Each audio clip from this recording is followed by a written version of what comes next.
UP निकाय चुनाव के परिणामों से बीजेपी के विरोधियों को तगड़ा झटका लगा है। खासकर कि इस हार से बसपा प्रमुख मायावती बौखलाई हुई है। इस हार का उन्हें इतना ज्यादा दुख हुआ है कि अब उन्होंने ठान लिया है कि आगामी चुनाव में बीजेपी को सबक सिखाकर जीत दर्ज करनी है। इसीलिए मायावती प्लान बना रही है, प्लान बीजेपी को हराने का। चलिए आपको भी बताते हैं कि क्या है पूरा माजरा। दरअसल खबर है कि मायावती कुछ बड़ा प्लान कर रही है, जिसके लिए उन्होंने एक बड़ी बैठक बुलाई है। इस संबंध में उन्होंने खुद जानकारी दी है।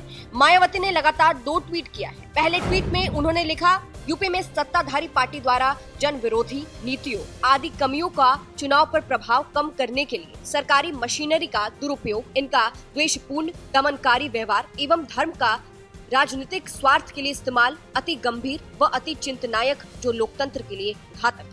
वहीं दूसरे ट्वीट में मायावती ने लिखा है, इन घोर जन विरोधी चुनौतियों का डटकर मुकाबला करने हेतु ठोस रणनीति बनाकर उसके हिसाब से आगे, खासकर लोकसभा आम चुनाव के लिए अभी से ही तैयारियों में जुट जाने के लिए यूपी स्टेट के सभी छोटे बड़े पदाधिकारियों, मंडल व जिला अध्यक्षों आदि की लखनऊ में कल विशेष बैठक। तो यहाँ मायावती ने खुद ही ऐलान कर दिया है कि वो अब सीएम योगी की मुश्किलें बढ़ाएंगी। वो कुछ बड़ा प्लान कर रही है। लोकसभा आम चुनाव के लिए ये बैठक होगी। बीएसपी की ये बैठक लखनऊ में गुरुवार को होगी। इस बैठक में पार्टी के सभी छोटे बड़े पदाधिकारी, मंडल और जिला अध्यक्षों को बुलाया गया है। सूत्रों की माने तो बैठक में आगामी चुनाव को लेकर कई बड़े फैसले होने की संभावना है। अब इस प्लान से सीएम योगी की बीजेपी की मुश्किलें बढ़ तो सकती है, क्योंकि मायावती पूरे फॉर्म में आ गई है। बौखलाई मायावती बड़ा प्लान कर रही है। इस पर जनता भी उनके साथ है। एक यूजर ने लिखा है, बहन कुमारी मायावती जी को लाना है, राष्ट्र को संविधान सम्मत बनाना है। दूसरे यूजर ने लिखा, बीएसपी लाओ, देश बचाओ। फिलहाल आपको बता दें, निकाय चुनाव के दौरान मेयर की सभी सीटों पर बीजेपी ने जीत दर्ज की। वहीं पार्टी ने नगर पालिका परिषद और नगर पंचायतों के चुनाव में भी जीत दर्ज की, जिसके बाद से विपक्ष बौखला गया।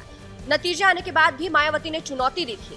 उन्होंने ट्वीट करते हुए लिखा था, यूपी निकाय चुनाव में भाजपा के साम दाम दंड भेद आदि अनेकों हथकंडों के इस्तेमाल के साथ ही इनके द्वारा सरकारी मशीनरी के दुरुपयोग से बीएसपी चुप होकर बैठने वाली नहीं है, बल्कि वक्त आने पर इसका जवाब बीजेपी को जरूर मिलेगा। और अब मायावती ने जवाब देने की तैयारी भी कर ली है। अब तो देखना ये दिलचस्प होगा कि क्या मायावती का ये प्लान कुछ काम आता है। मायावती कुछ बड़े फैसले लेती है, जिससे बीजेपी को चुनौती मिलती है। फिलहाल आपको क्या लगता है, कमेंट करके जरूर बताइएगा। जाते जाते आपको अखिलेश यादव का भी वो बयान सुना देते हैं, जिसमें वो बीजेपी पर निशाना साध रहे हैं। सुनिए। जनता पार्टी बेईमानी का जश्न पहली बार नहीं मना रही है।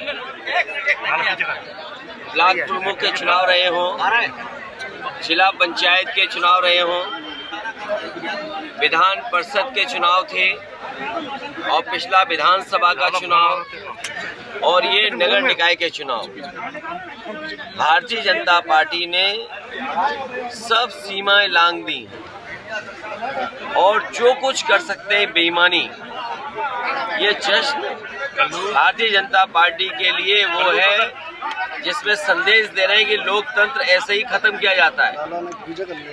लोकतंत्र को खत्म करके जश्न मनाना इस देश के लिए दुर्भाग्य है, प्रदेश के लिए दुर्भाग्य है।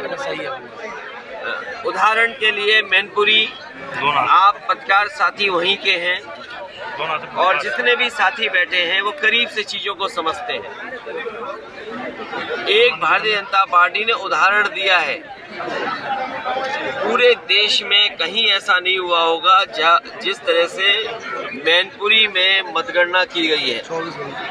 सुबह से शुरू हुई मतगणना और अगले दिन खत्म हुई मतगणना। सुबह शुरू हुई और अगले दिन मतगणना खत्म हुई। तो सोचिए कितनी तैयारी थी बेईमानी की। जो उन्हें रिजल्ट देना था, अंतोगत्वा उनके अधिकारियों ने वही परिणाम दिया। जिलाधिकारी से कई बार हमारी बात हुई है और जब जिलाधिकारी मुझे लगा कि किसी परेशानी या बेबसी में है, तो मैंने कहा कि इनसे ऊपर अधिकारी है, उनसे भी बात करूं। इनसे ऊपर है, उनसे भी बात की मैंने। पुलिस के एक बड़े अधिकारी से रात के लगभग 12 बजे मैंने जब बात की और मैंने उससे कहा, कहीं ऐसा तो नहीं कि लखनऊ से अगर आपको निर्देश मिला हो, और अगर लखनऊ से निर्देश मिला है तो भूल जाएं, हम फोन क्यों करें आपको। अगर निर्देश मुख्यमंत्री का है कि मैनपुरी को हराना ही हराना है, तो हम क्यों बात कर रहे हैं आपसे?